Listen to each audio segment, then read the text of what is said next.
আগামী নির্বাচনকে নিয়ে সারা বাংলাদেশের মানুষ যখন একটি উৎসবমুখর পরিবেশে রয়েছে, ঠিক তখন দু একটি রাজনৈতিক দল, ইসলামিক দল, তারা আগামী নির্বাচনকে বানচাল করার জন্য দেশি বিদেশি ষড়যন্ত্রের মাধ্যমে তারা বাংলাদেশের মানুষের যে কাঙ্ক্ষিত নির্বাচন, সেই নির্বাচনকে ব্যাহত করার অপচেষ্টায় লিপ্ত হয়েছে।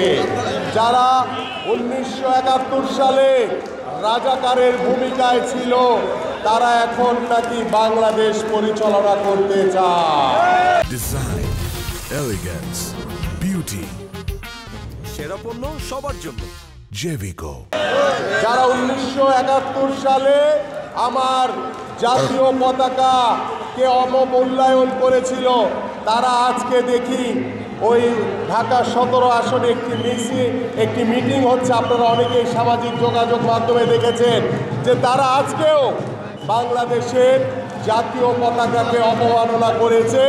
তারা স্টেজ সাজিয়েছে বাংলাদেশের পতাকা দিয়ে, এবং এই স্টেজের উপর দিয়ে তাদের নেতাকর্মীরা পায়ে হেঁটে হেঁটে আমার দেশের পতাকাকে অবমাননা করেছে। আবারও তারা এদের দিয়ে বাংলাদেশের মানুষের কোনো উন্নয়ন হবে না, কোনো কল্যাণ হবে না।